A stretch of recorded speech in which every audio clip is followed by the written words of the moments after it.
रात का समय था। चंबल के बीहड़ों के पास फैला हुआ सन्नाटा, जहां दूर दूर तक सिर्फ हवा की आवाजें सुनाई दे रही थीं और उसी अंधेरे को चीरती हुई एक लड़की अपनी जान बचाकर भाग रही थी।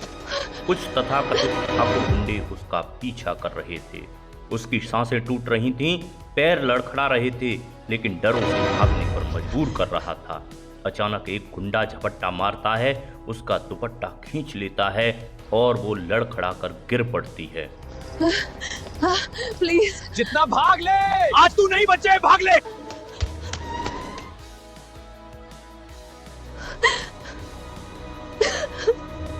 भगवान के लिए छोड़ दो।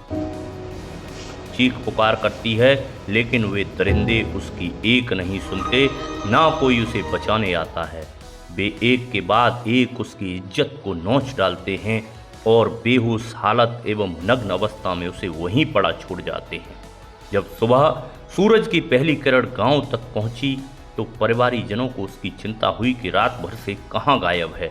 तो लोगों ने उसे ढूंढना शुरू किया और खेतों की जमीन पर पड़ा देखा, टूटी हुई, खामोश, खून से लथपथ। उसके ये हालत देख सबकी आंखों में अश्रुओं की धारा बह निकली। एक औरत आगे बढ़ी और बिना कुछ पूछे उसे अपनी गोद में ले लिया और अपने आंचल से ढक लिया, क्योंकि कभी कभी इंसानियत शब्दों से बड़ी होती है। इस घटना के बाद वह बड़ी उदास रहने लगी। वो अपने आप से पूछती कि आखिर मेरी क्या गलती थी? क्या अछूत होना मेरा गुनाह है? जीने नहीं देंगे, हम अछूत हैं ना, इसलिए हमें इंसान भी नहीं समझते। मैंने क्या किया था? मेरा कसूर क्या था? क्यों, आखिर क्यों मेरे साथ? ये कहानी यहीं खत्म नहीं हुई। एक दिन मैं सबको मार डालूंगी। धीरे धीरे उसके जख्म नासूर बन जाते हैं और बदला लेने की भावना से डाकुओं के गिरोह में शामिल होने के लिए निकल पड़ती है। लेकिन उसे क्या पता था कि डाकू भी सभी दूध के धुले नहीं होते। एक डाकुओं का झुंड उसे अगवा कर लेता है और वे लोग उसे घने भयानक जंगलों में ले जाते हैं और हर दिन उसके साथ दरिंदगी करते हैं। एक दिन जब एक डाकू उसे छेड़ रहा होता है तो विक्रम मल्ला नाम के एक डाकू को उस लड़की पर तरस आ जाता है और अपने साथी डाकू पर लात से प्रहार करते हुए बंदूक तान देता है और कहता है कि खबरदार, किसी ने उसे हाथ लगाया तो यहीं लाशें बिछा दूंगा। हाथ मत लगाना उसे, वरना गोली। तुम मेरी मदद क्यों कर रहे हो?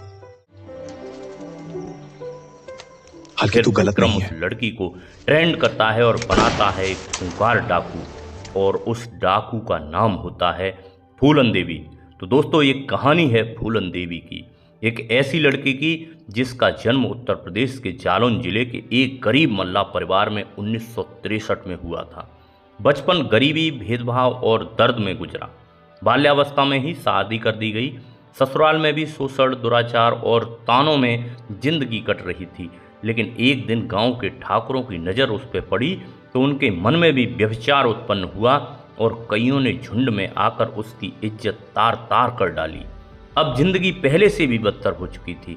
बदले की आग में जल रही फूलन एक दिन घर से निकल गई, लेकिन उसे क्या पता था कि एक नई मुसीबत उसका इंतजार कर रही है। एक डाकुओं का झुंड उसे अगवा कर लेता है और वे लोग उसे घने भयानक जंगलों में ले जाते हैं और हर दिन उसके साथ बदसलूकी करते हैं। वहाँ विक्रम मल्ला नाम का एक डाकू उसकी रक्षा करते हुए उसे समझाता है और उसे एक कुशल डाकू बनाता है ताकि उसकी जो बदले की भावना है वो पूरी हो सके। फूलन देवी धीरे धीरे लूट मार काट, पकड़ धकड़ चालू कर देती है, जैसा कि उस टाइम के डाकू किया करते थे। कुछ समय बीत जाने के बाद उसे याद आती है अपने गांव की और गांव में उसके साथ हुए कुकृत्यों की। उस दिन उसका गुस्सा ऐसा फूटा कि जिन लोगों ने उसके साथ ये दरिंदगी की थी उन्हें लाइन में लगाकर उसने गोलियों से भून डाला।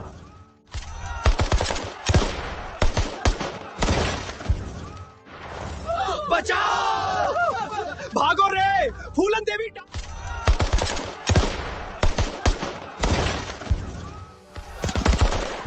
कहा जाता है कि कुछ महिलाओं को फूलन देवी की धमकी और मिसाल देते आज मेरा अक्सर बदला सुना जाता था। पूरा हुआ। कहा जाता था कि फूलन देवी का निशाना बड़ा अचूक था और उससे भी ज़्यादा कठोर था उनका दिल। जानकारों का कहना है कि हालत ने ही फूलन देवी को इतना कठोर बना दिया कि जब उन्होंने बहमई में एक लाइन में खड़ा करके 22 ठाकुरों की हत्या की तो उन्हें जरा भी मलाल नहीं हुआ। उस दिन गोलियों की आवाज़ें सिर्फ आवाज़ें नहीं थीं, वो एक औरत के दर्द का विस्फोट थीं। बहमई नरसंहार के बाद पूरे देश में हंगामा मच गया। फूलन को बैंडिट क्वीन और डाकू रानी के नाम से जाना जाता। फूलन देवी 1980 के दशक के शुरुआत में चंबल के बीहड़ों में सबसे खतरनाक डाकू मानी जाती थी। उनके जीवन पर कई फिल्में भी बनी, लेकिन पुलिस का डर उन्हें हमेशा बना रहता था।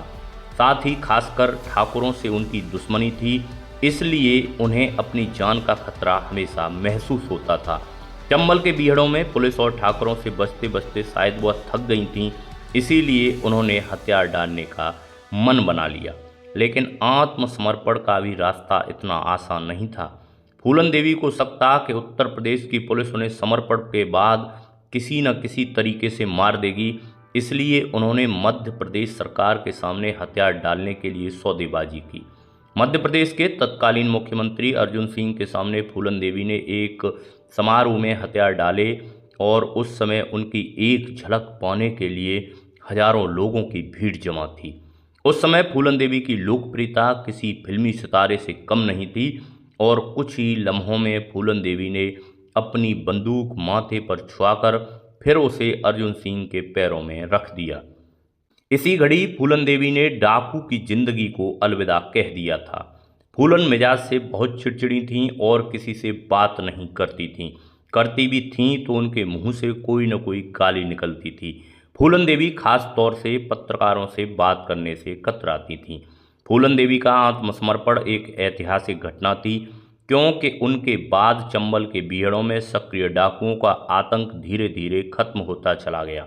चंबल के बीहड़ों में सक्रिय डाकू कई प्रदेशों की सरकारों के लिए बहुत बड़ा सिरदर्द बने हुए थे और कुछ इलाकों में तो उनका हुक्म टालने की हिम्मत नहीं की जाती थी।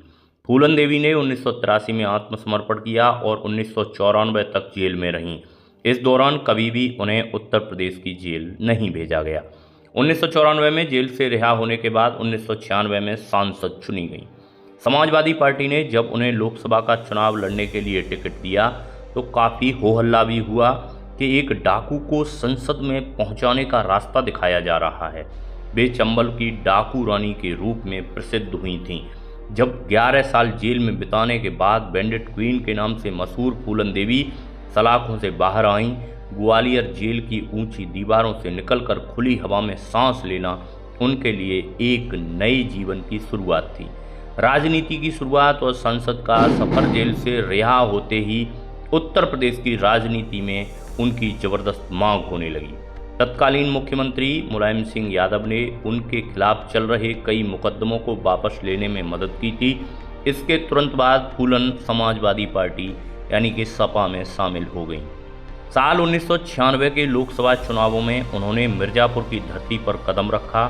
जो महिला कभी हाथ में बंदूक लिए चंबल के बीहड़ों में घूमती थी, अब हाथ जोड़कर लोकतंत्र के मंदिर के लिए वोट मांग रही थी। उन्होंने जीत हासिल की और पहली बार सांसद बनकर दिल्ली पहुंची। हालांकि 1998 का चुनाव वो हार गईं, लेकिन 1999 में उन्होंने फिर से वापसी की और दूसरी बार सांसद चुनी गईं। वो काली दोपहर और हत्या समय का चक्र घूम रहा था और फूलन अपनी छवि एक सामाजिक कार्यकर्ता और राजनेता के रूप में बना चुकी थी, लेकिन अतीत उनका पीछा नहीं छोड़ रहा था। 25 जुलाई 2001 की वह दोपहर दिल्ली के 44 अशोक रोड स्थित उनके सरकारी आवास के बाहर खामोश थी। जैसे ही फूलन अपनी कार से उतरी, वहां पहले से घात लगाए बैठे शेर सिंह राणा और उसके साथियों ने उन पर अंधाधुंध गोलियां बरसा दी। फूलन देवी वहीं गिर गईं और अस्पताल ले जाते समय उनकी मृत्यु हो गई। हत्या की वजह शेर सिंह राणा ने बाद में दावा किया कि उसने यह हत्या 1981 के बहमई नरसंहार का बदला लेने के लिए की थी। जिसमें फूलन देवी और उनके गिरोह ने 22 लोगों की हत्या कर दी थी। इस तरह चंबल से संसद तक का सफर तय करने वाली फूलन देवी का अंत भी उसी हिंसा के साथ हुआ जिससे उन्होंने ताउम्र संघर्ष किया था। 1994 में उनके जीवन पर शेखर कपूर ने बैंडिट क्वीन नाम से फिल्म बनाई, जिसे पूरे देश में खासी लोकप्रियता मिली। फिल्म अपने कुछ दृश्यों और फूलन देवी की भाषा को लेकर काफ़ी विवादों में भी रही। फिल्म में फूलन देवी को एक ऐसी बहादुर महिला के रूप में पेश किया गया जिसने समाज की गलत प्रथाओं के खिलाफ संघर्ष किया। फूलन देवी का जन्म उत्तर प्रदेश के एक गांव में 1963 में हुआ था और 16 वर्ष की उम्र में ही कुछ डाकुओं ने उनका अपहरण कर लिया था। बस उसके बाद ही उनका डाकू बनने का रास्ता बन गया था और उन्होंने 14 फरवरी 1981 को बहमई में 22 ठाकुरों की हत्या कर दी थी। इस घटना ने फूलन देवी का नाम बच्चे बच्चे की जुबान पर ला दिया था। फूलन देवी का कहना था उन्होंने ये हत्याएं बदला लेने के लिए की थीं। उनका कहना था कि ठाकुरों ने उनके साथ सामूहिक बलात्कार किया था, जिसका बदला लेने के लिए ही उन्होंने ये हत्याएं की थीं।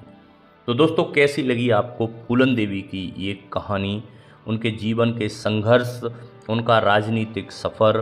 कमेंट बॉक्स में अवश्य बताएं। यदि आपको ये कहानी पसंद आई हो और हमारे प्रयास अच्छे लगते हैं तो इस चैनल को सपोर्ट अवश्य करें, सब्सक्राइब करें, लाइक करें, इस वीडियो को अवश्य शेयर करें। वीडियो को अंत तक देखने के लिए आप सभी का बहुत बहुत शुक्रिया, धन्यवाद, आभार।